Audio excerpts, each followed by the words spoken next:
Welcome to the Kpopcast, the podcast bringing you the best sounds and ideas in K-pop. Oh, Lai is giving it to me right now. And we're here to discuss Chung Ha's first debut album. And joining us for this discussion is none other than multimedia journalist Lai Francis. What's up, Lai? Thank you for joining us. What's poppin'? Thanks for having me here. It's going to be a great time. Great time. Now that you're here, Lai. Now it can finally be a good time. No, Peter. It's everyone. It's everyone. It's the energy that I'm feeling today. Okay. And then also joining us, it's our Kpopcast tenured guest and music and culture writer, Alexis Hodoyán. It only took me like 4 episodes or something, so finally, what is up, Alexis? Good job, Peter. Good job. Hi. Great to be able to witness you finally being able to say my name right. So this is right off the bat. So exciting. So it's all downhill from here. Like I don't think I'm ever going to be able to say it right again. And this is a moment I'll treasure forever. Let's not put that into the universe. Okay. Let's just write this one out. Write it out. All right. Well, anyway, today we'll be letting you all know if this album from Chung Ha was Taebak or not. But first, let's dive into our hit replays for this album. Let's go on a ride. Get on my bike, let's go. Get on my way. 보여줄게 how I like it. Get on my way. It goes like boom, boom, boom. Get on my way. 고개를 들어 넓은 face. Get on my way. It goes like boom, boom, boom. I'm getting higher. You're tripping lower. And when I say it's done, it's freaking over. And I write it. You like it when I write it. I write it. Alexis, what was your favorite song off this album? Your hit replay? Well, there was a lot to choose from, a lot of highlights, but if I have to commit to one, it would be Bother Me.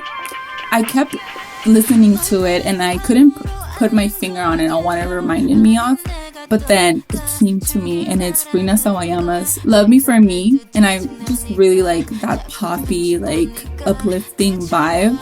And yeah, that's my favorite one. I think that it fits Chung Ha really well. I feel like her voice can fit any any music, any song. With Chung Ha, it just works. Yeah, and that's like the overlighting like theme of the album, right? That's like, what can't this woman do?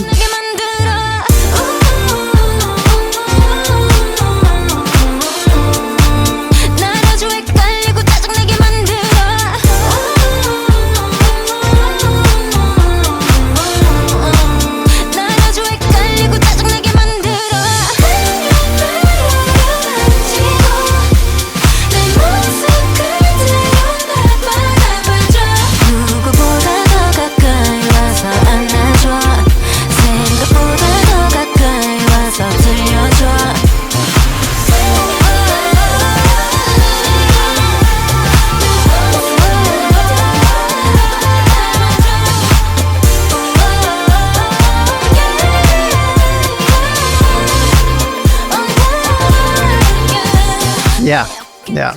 Well, Lai, how about you? What's your hit replay off of this album? Right off the bat, it's her 5th track, Luce si Stelle. I hope I'm saying it. I know I butchered it, so I'm not going to say that. I hope I'm saying it right. But it's the one with the Latin. Yeah, it's the Latin one. It's the one with the dead language. It translates to shine bright like a star. And I actually like this one because it's different from like just like this whole album. It shows a different side of Chung Ha, and it's very chill. When I first heard this song, it's like you picture yourself in a top down driving into the sunset with like yourself or your best buddies and just chilling. So it's an earworm that you just put on loop. So I'm a fan of it. Yeah, that was my runner-up for my pick. I enjoyed the vibe as well.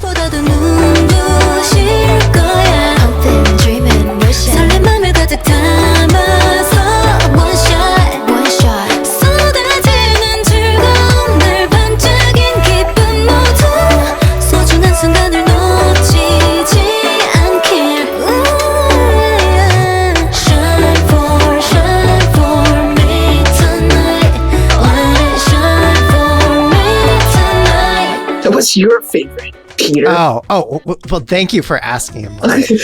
For me, it is none other than the real highlight, the real standout out of this entire album. In fact, you're both wrong for not picking this song. It's Demente. If I'm Alexis, how do I say this? Yes, Demente? Demente. Okay. Demente. Okay. Like, y'all know that I'm also like a samba Latin ballroom dancer, or at least I was. And this is that song.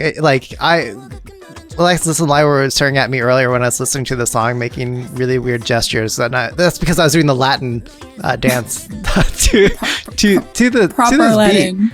And it's the one that's really fun. You can like listen to it in the sun, and I feel like it builds off of Chung Ha's legacy, just in terms of where she started in a lot of tropical house, and this is just like the most logical step in evolution, I think, from those roots. Cada vez que me acerco, tu amor se escapa. Inmediato sola empapada, con las lágrimas como llamas. Ay, ay, ay, ay, ay. Cada vez que me acerco, tu amor se escapa. Inmediato sola empapada, con las lágrimas como llamas. Queman mi cara. Agreed. I think it's also worth highlighting how much she took the time to pronunciate Spanish words throughout that song. Yeah. And it hits home to many Latin American and Hispanic Spanish fans globally. So, and I think we all could probably agree that the global fandom, some of the most passionate fans come from Latin America. So this is like a treat for them. So yeah, I would definitely feel so proud to be hearing this if I were of Latin American descent.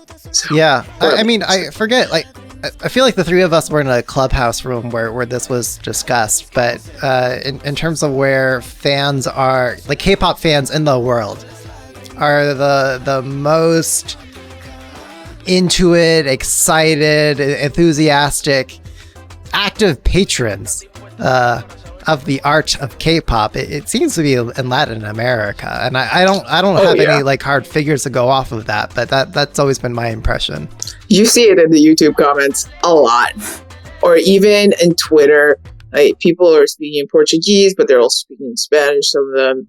And like when you go to YouTube comments, they're like, "Come to Chile, come to Peru," you know, Brazil. All that.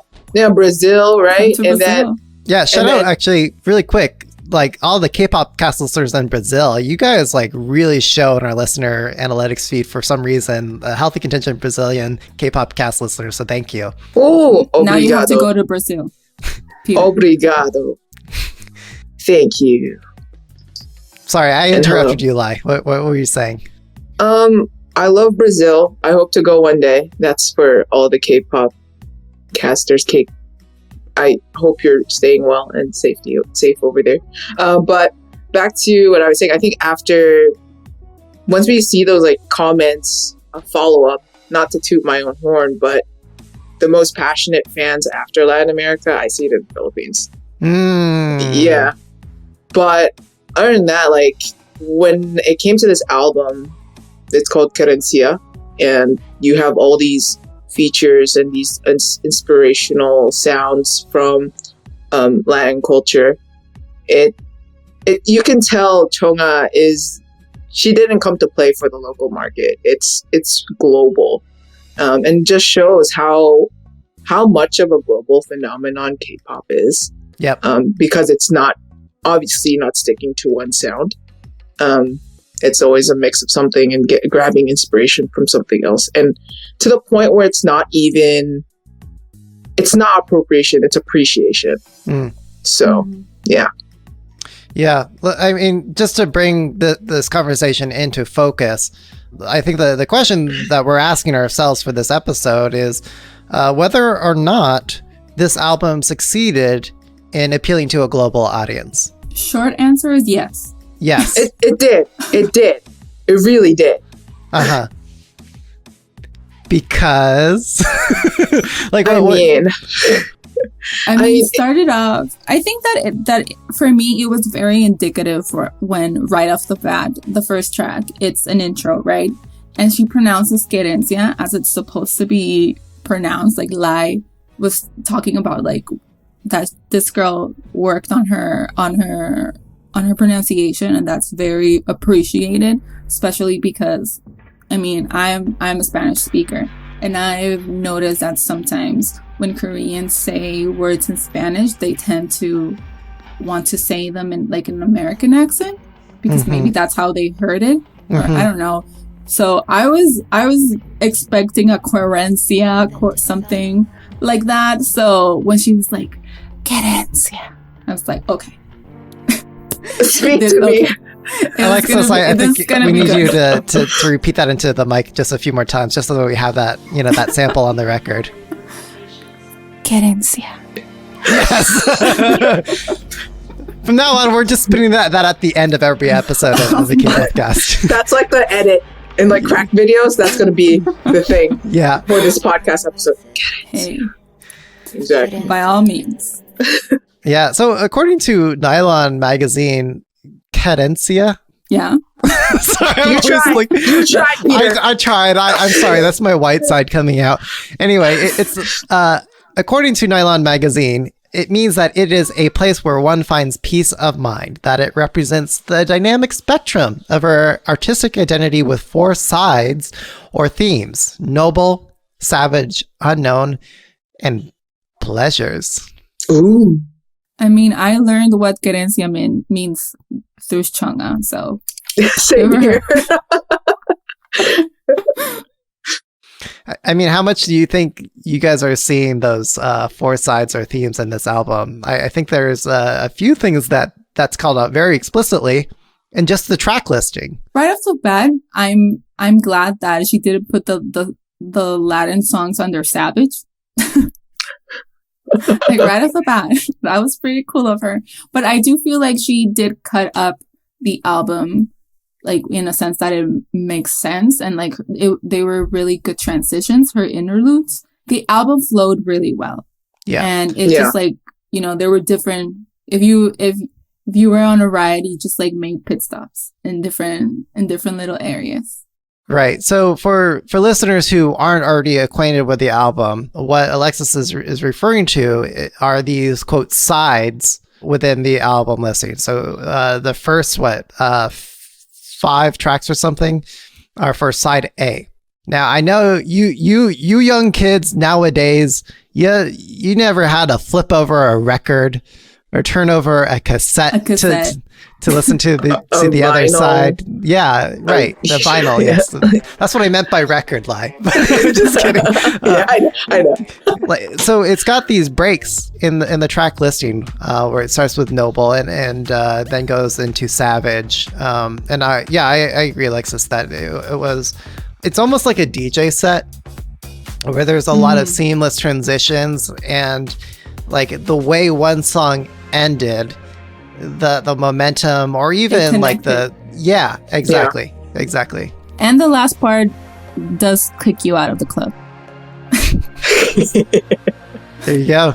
I'm sorry, I'm not into ballads. I'm sorry, Chung Ha. I forgot who asked me earlier, like I think maybe it was on Clubhouse. They asked me like, oh, what's the song you play as a DJ just to clear the floor? Oh, I asked that.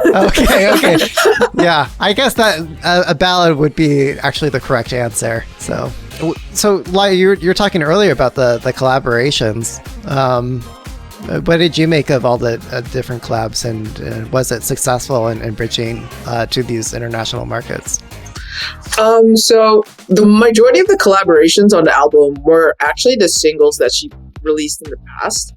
Mm-hmm. And it's a good way to reintroduce herself. And like we said, it is a seamless flow of just bop after bop. But I think with these collaborations, it's a good way of her to not only introduce what other artists are there in Korea. We have Chung Ha, who is a pretty well-known underground rapper. I would go to say that he's like the most mainstream rapper now.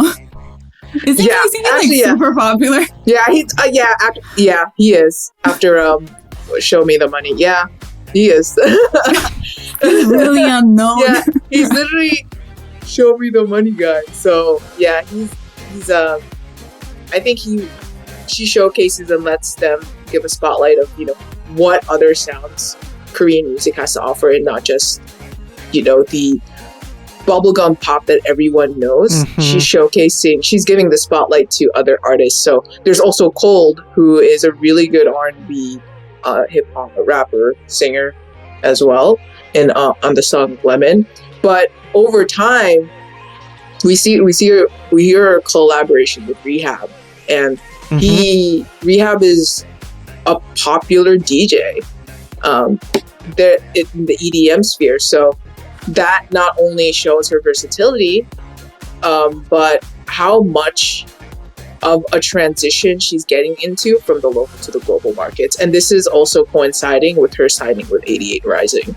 So that goes to show that this album was really not meant for local markets. This was meant for her to shine in other markets, especially with Demente, right? She collaborated with Guayna. I hope I'm saying that correctly. Yes. Okay. And I'm like the pronunciation police now or something. Well, why do you think we brought you into this episode? This is the only reason why we brought you here. I don't want to say it wrong.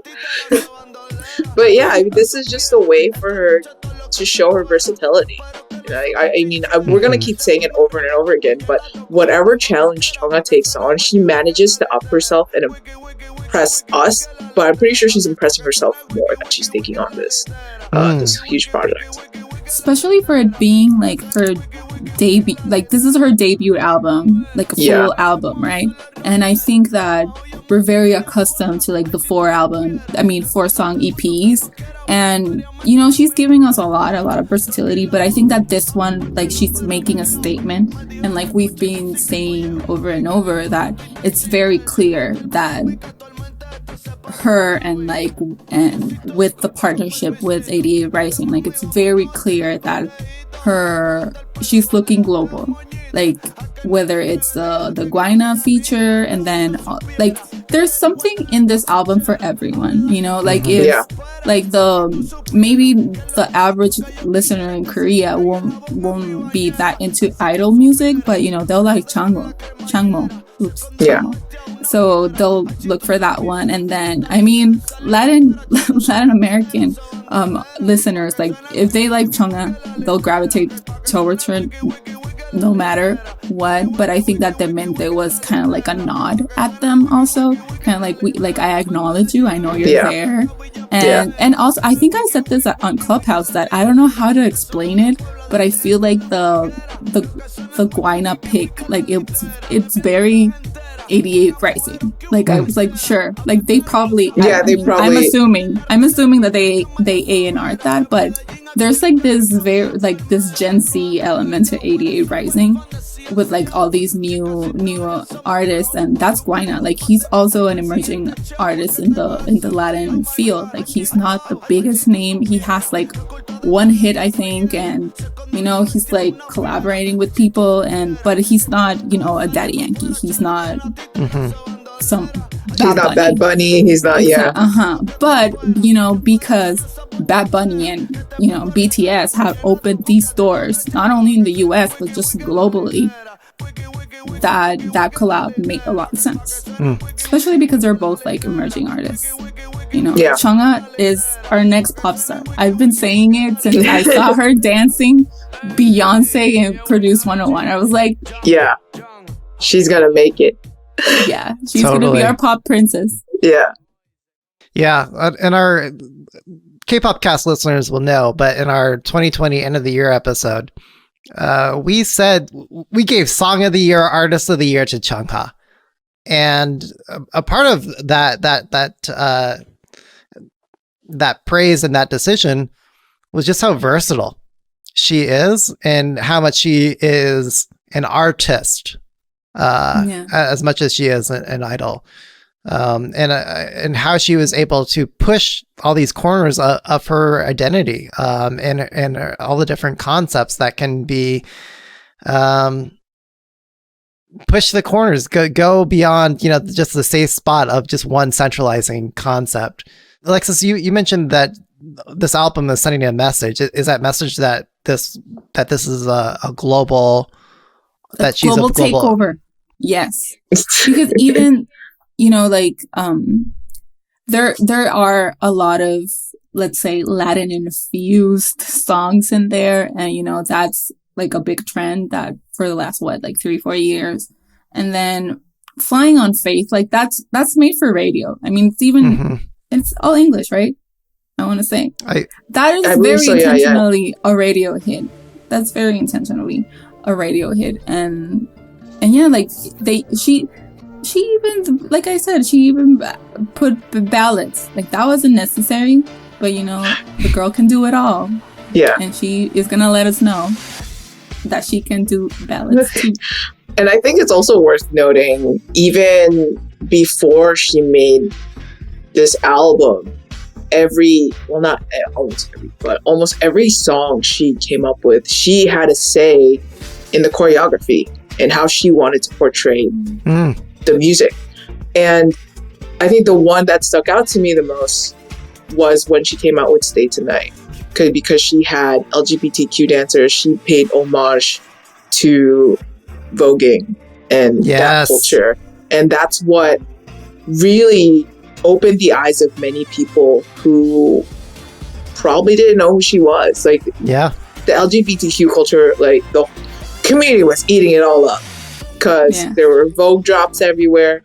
Voguing, she was in it. She did not put any shame on putting out the community out there, on even in her music video. So it shows you that she could be unapologetically her, and this is her artistry, and she will own it.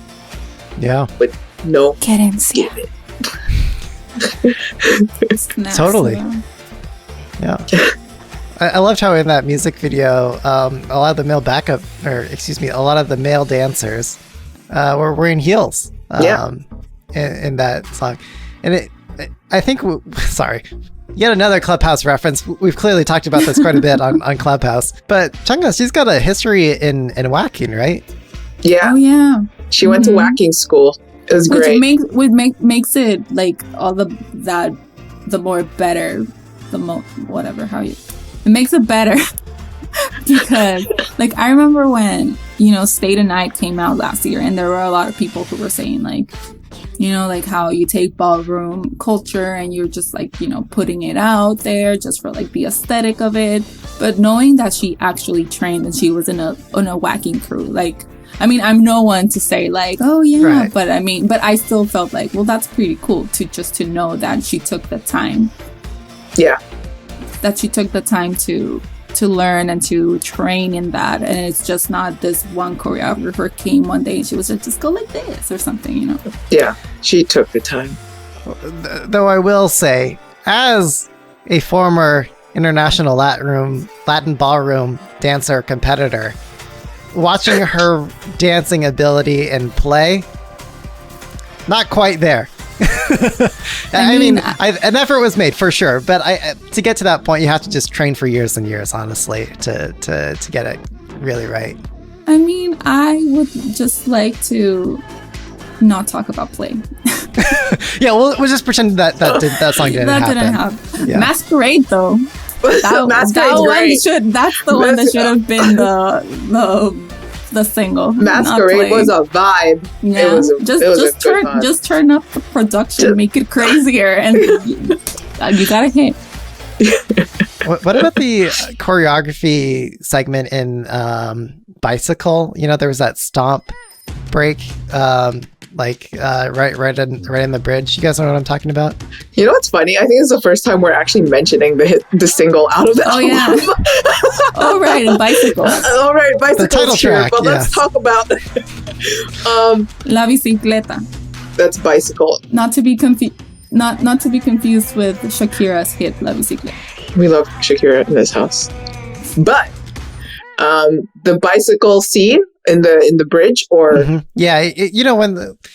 it's very reminiscent of, I think, a song that we were talking about earlier before you were recording. That's all I kept thinking about. Yeah, like side to side. Yeah, but in a different angle. Different angle. So, sorry, in Ariana Grande and Nicki Minaj's Side to Side, we see the bicycles, the biking scene. What do they call it? What do they call that? Spinning? Cycling class scene. They're all. It's like we see it from the front, but here we see it from the side.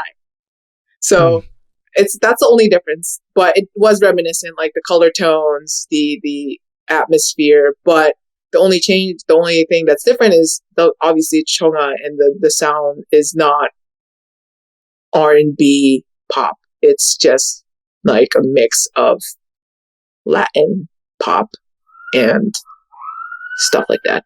So what did you guys think about her rapping though? Oh, I was simping. Really? I specifically wrote don't like that part. I was impressed because it was fast. Low keys. I was not low keys.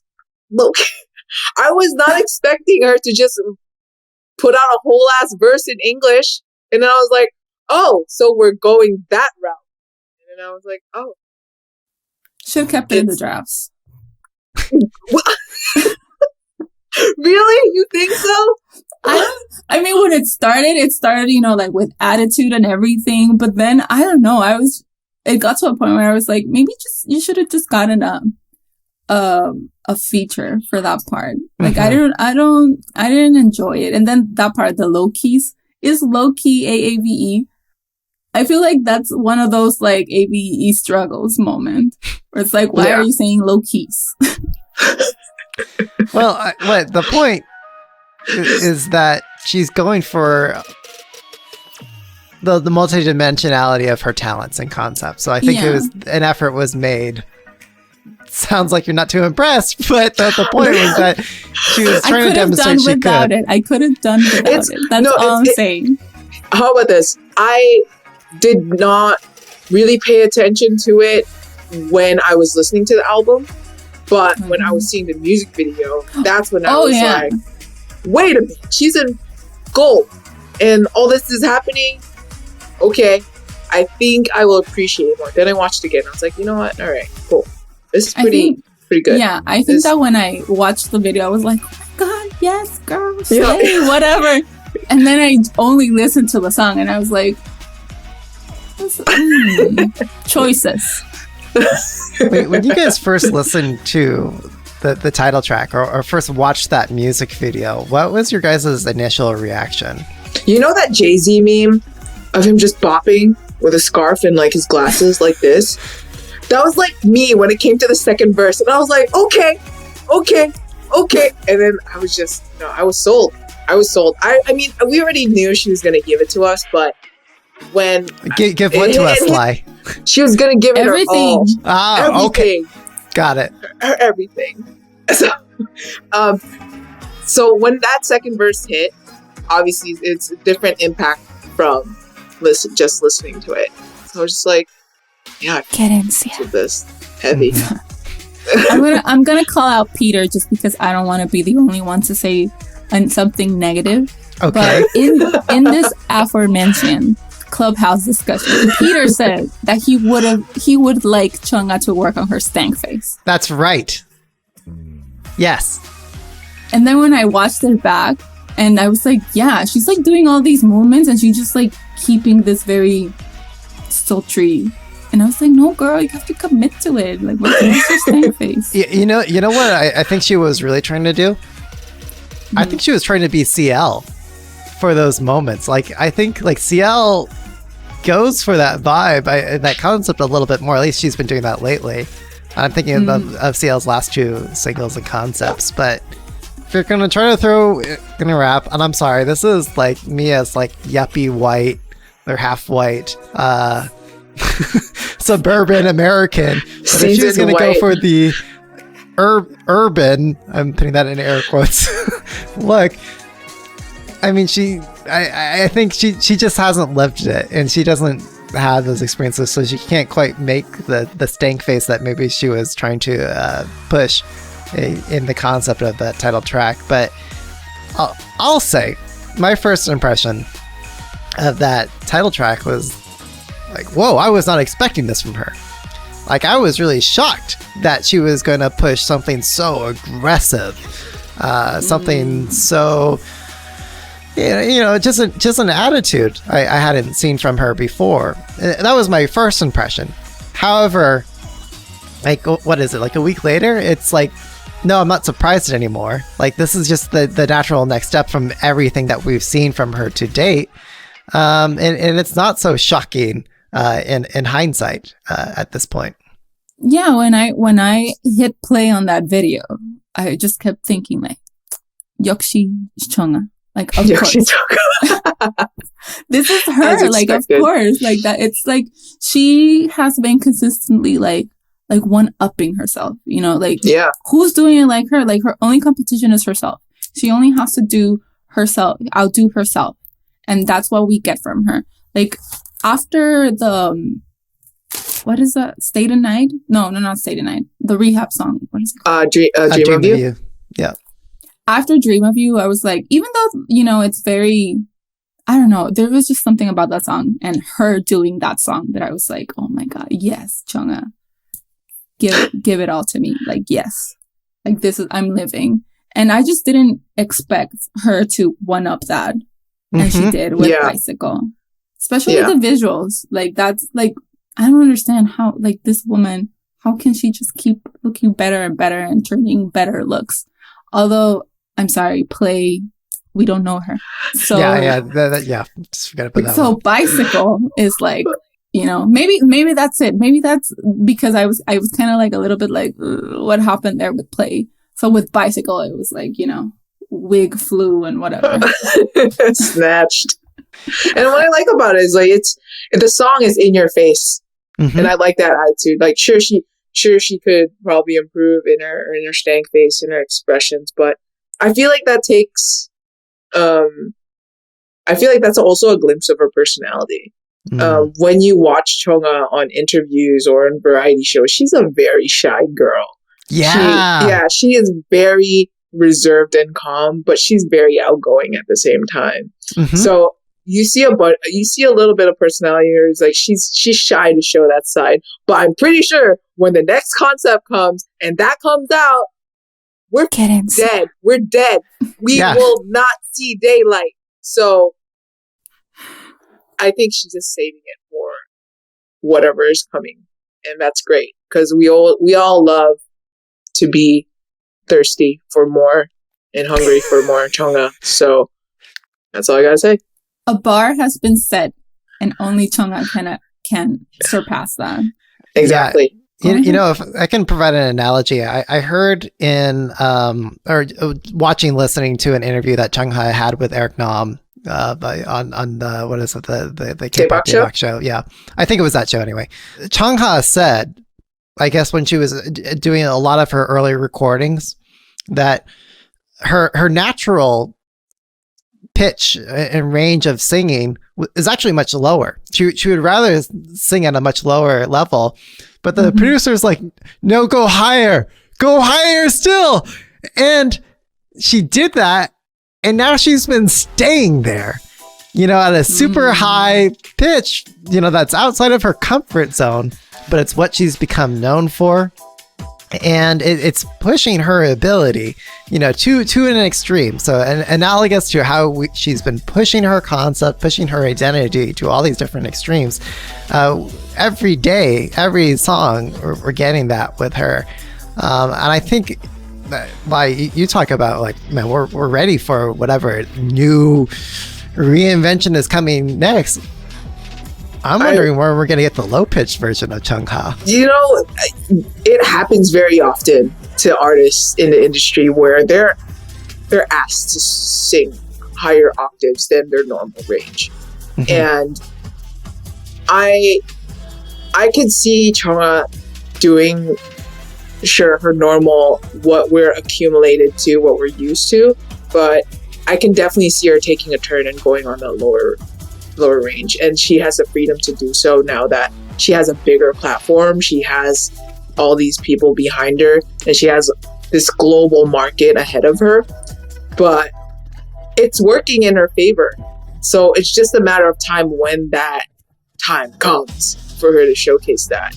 Because not a lot of artists do get the opportunity to have that creative or vocal freedom to sing in whatever range they have. And I mean, I'm pretty sure Alexis or all of us know like some artists that we know like their talking voice is not the same as their singing voice, where you usually should be singing in whatever the level your talking voice is.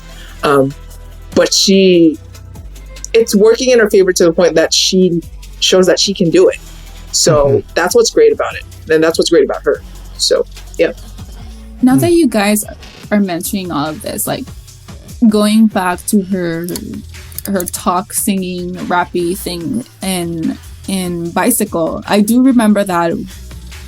I think that that first impression when I heard it, that was what I liked about it, that her tone was way lower and it just sounded like sultrier. But it was just that. It was just like, oh, I like her voice. And then I kept paying more attention. I was like, yeah, I don't like this. But I do like the tone, right?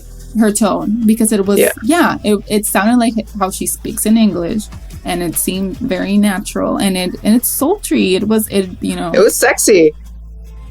I mean, you might not like the rap, but when she started off that rap, she goes, "My sweat dripping down my back," blah blah blah blah, and all that stuff. But that like hooked you in, because it's like a different tone. It's not high. It's speaking from her. She's singing.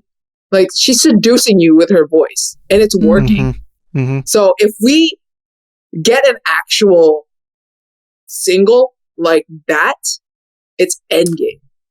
Imagine Dream on You in that, like, vocal range. That would be, that would be even another step. I forget where I heard it. But I think it's been going through a lot of fan conversations and circles. But if you look at the story that a number of her singles have told, it starts with what is it? The one that's the song about approaching midnight, can't stay. Gotta go. So that's like the start. Like, I gotta run, and then what was it? There's the another One Night Stand song. Yeah, the One Night Stands. But anyway, I'm forgetting each of the examples and each of the singles in between. But the point is, they're each showing you how you're getting one step closer to the bedroom, and then you're in the bed with Bicycle, is what some fans have said. But maybe there's a step to go further. She's grown. I mean, and when she goes global, she can be actually talking about having sex on a song, and no one would bat an eye.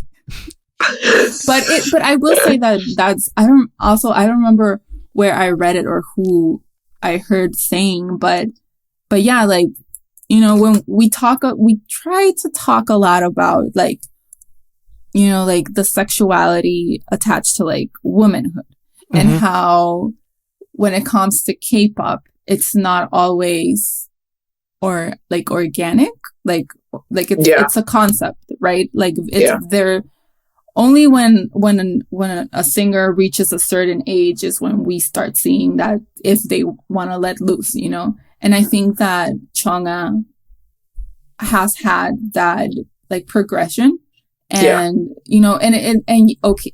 it's not overtly sexual, and I don't think anyone wants that from her. And if she doesn't want to, if that's not what she wants to do, but I do think that you listen to a Chung Ha song, or at least the ones she's done for like 2 years till here, and you say like how old is she? Like 25? Yeah, like, 90, like that's a woman. That's a 20-something-year-old woman singing about, maybe in her Britney Spears kind of way, where it's like hee cheeky, but it's there, and she has ownership of it. Like, you can sense the autonomy. Yeah, I mean, I was shocked with "Dream of You" when she says you're with that, and then the word is censored through a beep. That she didn't say Querencia. Whatever. Yeah. I wanted to hear her say it. Say it. But also the choreography. We've all been there, girl. We've all been there. Call her a Querencia. It's okay. I'm not going to comment on that. That's not my place to say. But anyway, looking at the choreography of that song, in that one moment, it's like, whoa, that was seems like a little sexually charged. And then she also has another lyric later in that song with lingerie, and she's doing this. Oh, like, I got something about liquors. I forget which one. Whiskey. I got whiskey. I got gin. Yeah. And something about lingerie. Yeah, I was like, okay. I was shocked when I first saw that. I was like, whoa, I was not expecting Chung Ha to say that. I love how K-pop has made everyone into, me included, into huge ass prudes. Yeah. What is she riding on this bicycle? What is this? As if we're not, as if we haven't been exposed to Western media and music. It's really funny. Yeah, K-pop is my life now. I just don't listen or consume any of this like Western music, honestly. Not a lot of it anyway. All right, well, maybe just like one or two more questions in closing here. Like, what do you guys think it's going to take for Chung Ha to bring it to the next level? Like, what's holding her back right now? COVID. Yeah, COVID. Once this girl goes on tour, it's done. Especially with 88 Rising having her back, it's done. Like you remember last summer when 88 Rising did that whole live stream event concert for a whole day. You had Luna, you had Day 6, you had Kang Daniel on it. That only exposed them to bigger audiences. And eventually, Day 6 and Kang Daniel are successful as they should be. And then you have Luna already having radio plays, right? So if they can do it and expose more of themselves, then with Chung Ha, then it's limitless. Because even before 88 Rising, she already had this audience on Produce 101, and when she was in IOI. Now that she proves that she could make it solo, and then now she's being signed under one of the biggest distribution PR companies, ICM, and then with 88 Rising, what will it take is definitely more exposure through her music, so live stream concerts, more collaborations with 88 Rising. After COVID, a tour, and that comes with press tours as well. So, and it seems like the Western market and the global markets are slowly opening and welcoming to K-pop, we also see the slow rise of groups coming back in the Western market too, as like in American markets, making their own groups and everything. But we've always known that soloists do better in the Western market. Mm-hmm. Yep. So it's endgame if she comes over here. So that's because like 88 Rising is not only like just a platform. Like it's the platform it is because they're kind of like, like these taste setters, and like they curate what we now kind of, maybe because of branding, I don't know, but we kind of associate like cool with what 88 Rising does, so I think that her being now linked to 88 Rising, it's kind of like automatically like, oh, like she was cherry picked, from like a whole bunch of artists. And, I maybe next year, head in the clouds, and she can do it here in LA and maybe in Asia or wherever else did they do it in New York? No. I don't remember. They never had the chance to. Yeah, anyway, she performs in that, and I remember going to Head in the Clouds, I want to say 2019, and during KCON weekend. Back and forth. And I didn't know a lot about Nikki, but just her being there, I was like, oh wow, okay. And I checked her out, and now okay, maybe the US is going to be the US, so she's not like a Querencia household name, but she does have a following, and like a cult following, and she I think it's that it's going to play to Chung Ha's advantage, especially because she's very pop. And with all the voguing that she does, just Google her name with like the reactions, and there's like a bunch of reactions by like members of the LGBTQ community, and they love her.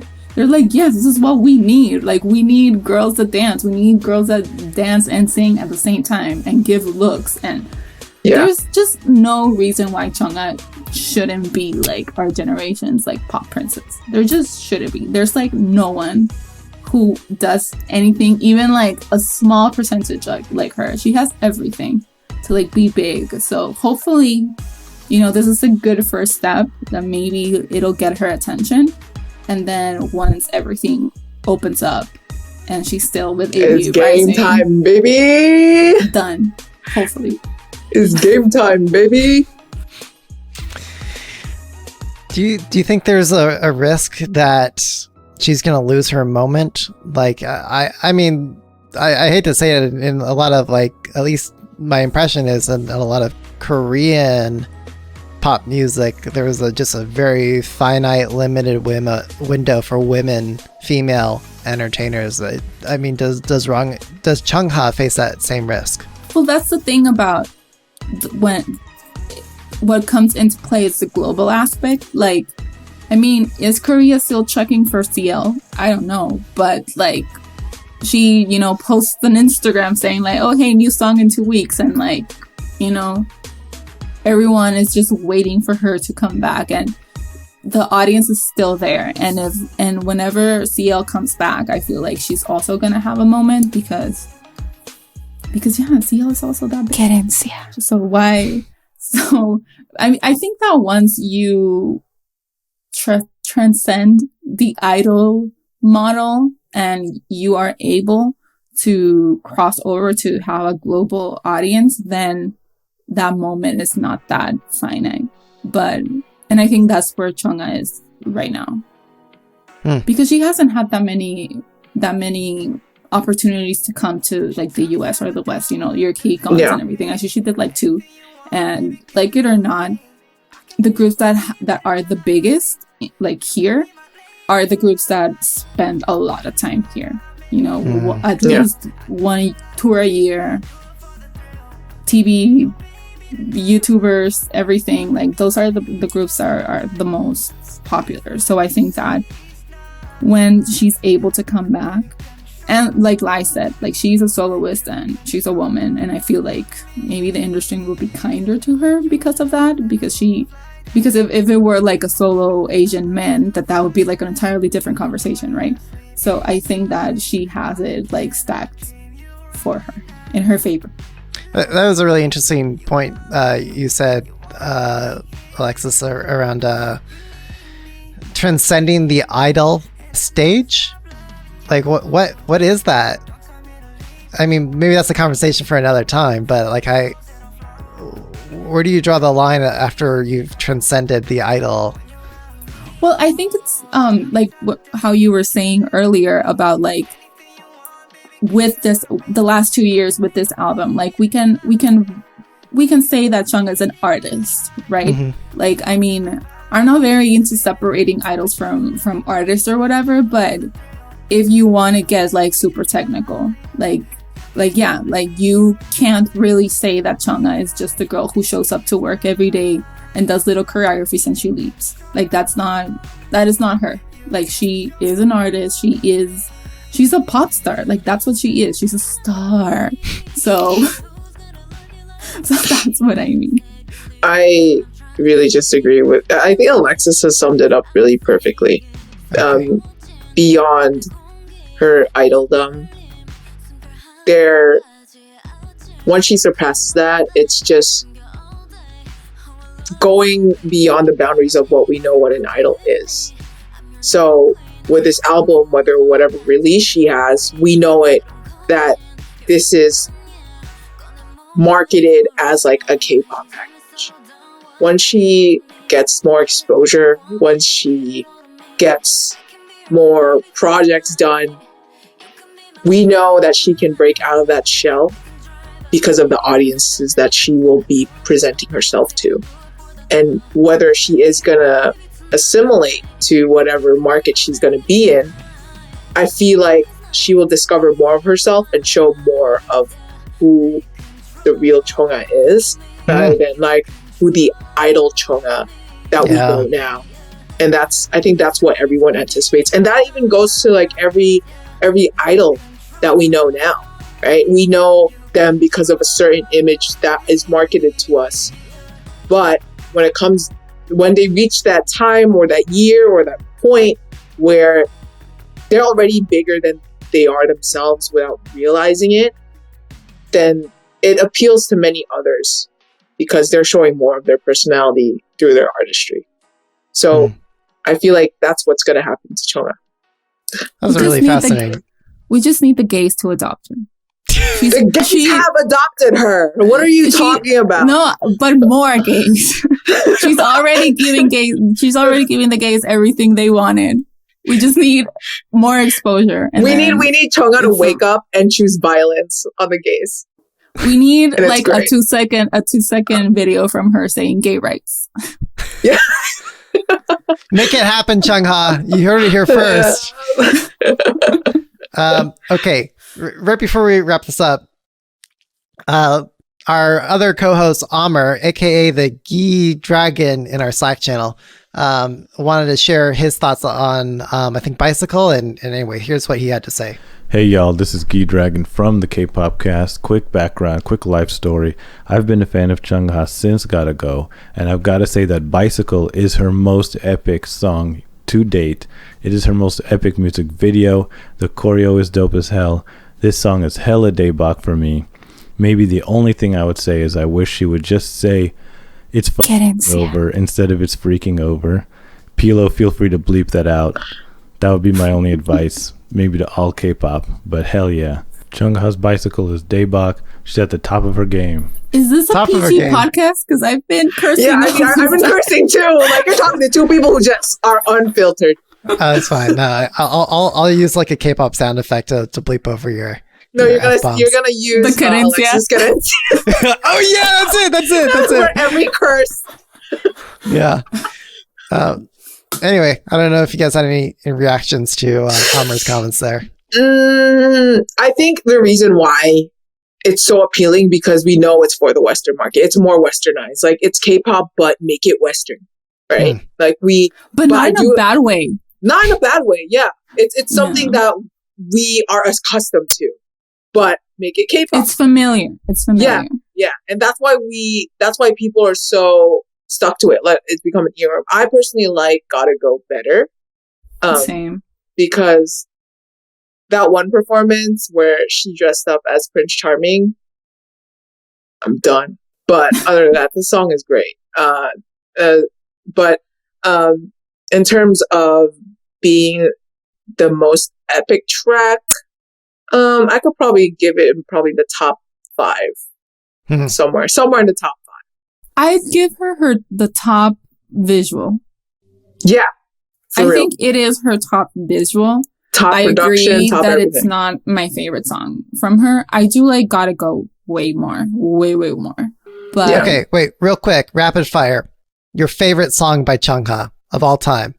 Alexis, you go first.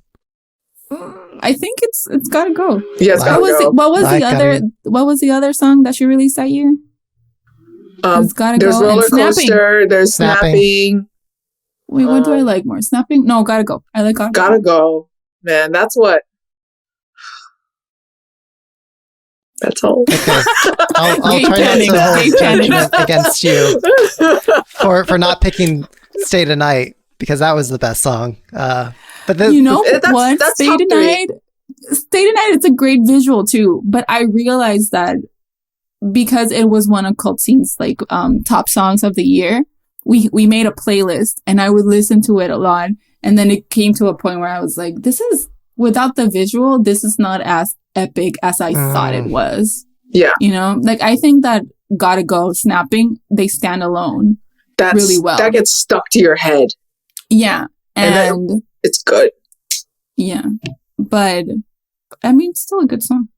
But yeah, Bicycle, best visual for sure. So just to wrap it up, is this album, daebak or not? Hell yeah, it's daebak. Querencia. 21 tracks, and then you're showing all different side of yourself.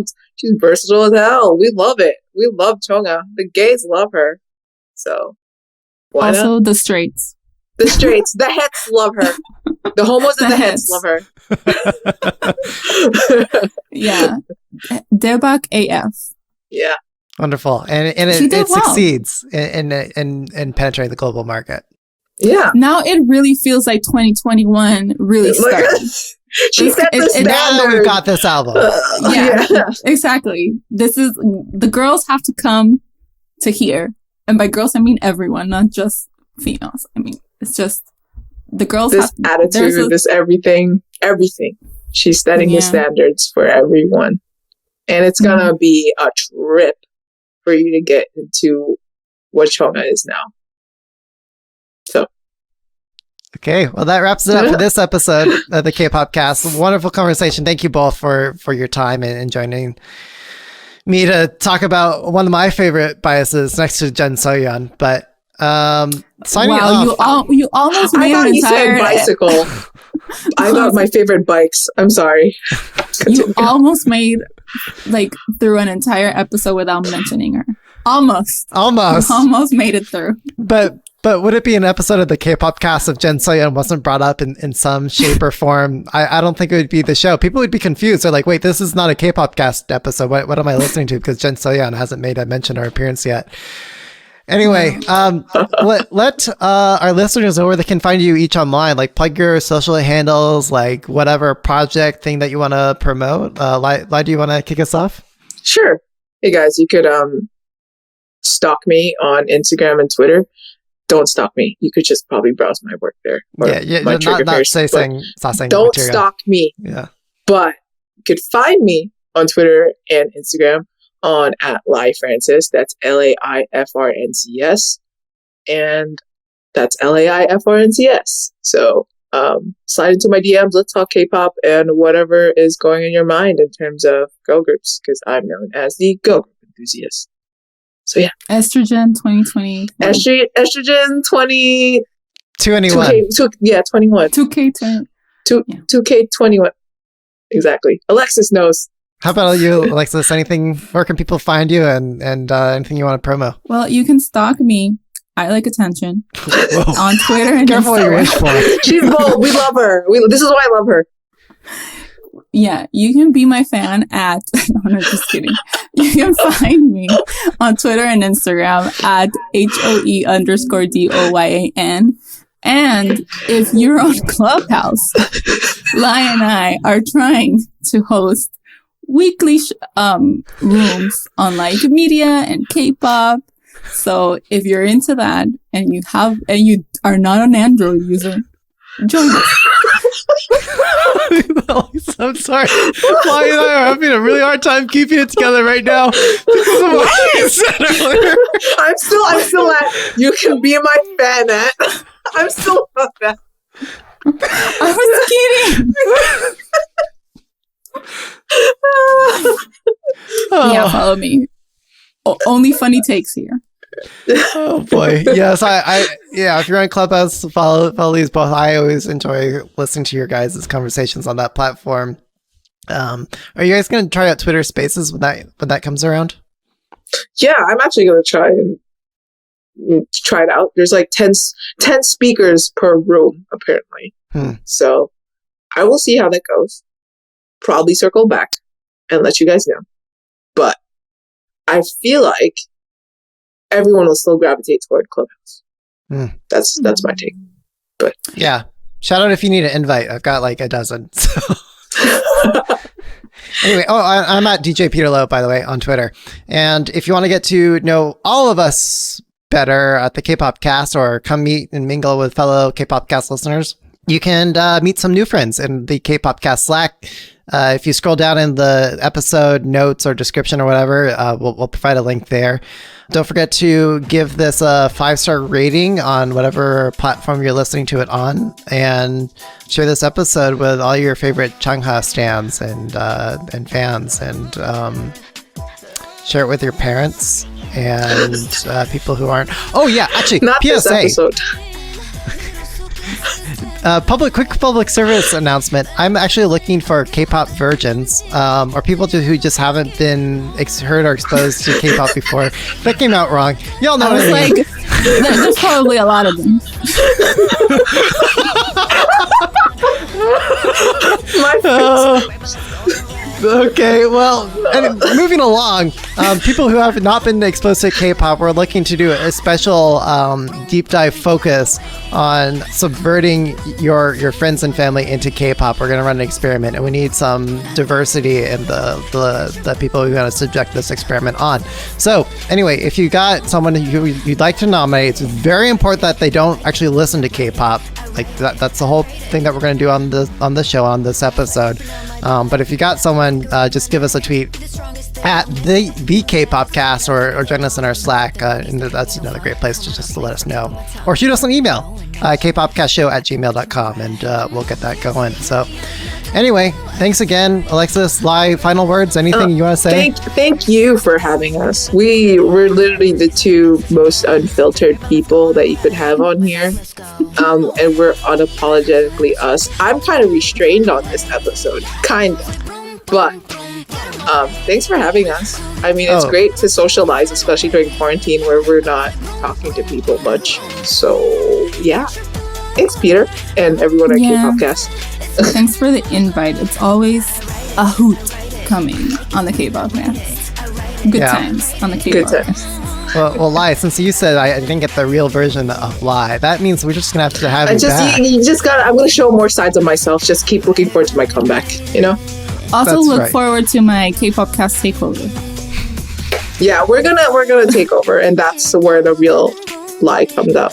Yeah, I don't think any of our listeners would complain if you guys just took over the show, just took over the podcast. We should probably take one episode and just talk about random stuff, Alexis.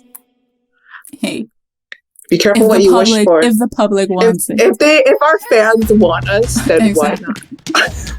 Well, we have to listen to the will of the people. So again, you can give us a tweet or join us in the Slack, and we'll be listening to y'all there. And we'll catch you all on the next episode. So thank you, Alexis and Lai. Thank you. Obrigado to all of the Brazilian listeners and Portuguese listeners. Yeah. Love you. We love you, Brazil. We love you, Brazil. Well, that wasn't chaotic. Get on my way. Get on my way. It goes like boom, boom, boom. Get on my way. Cool to my little face. Get on my way. It goes like boom, boom, boom. Get on my way. You're tripping over. And when I say it's done, it's freaking over. And I write it. You like it when I write it. I write it. Give me that.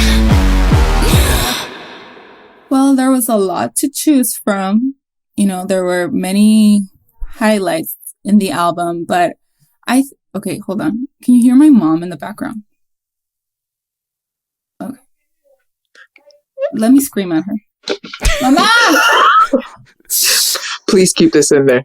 Please keep this in The there. last time he kept me standing up and like being all bitchy to my mom. This is reality.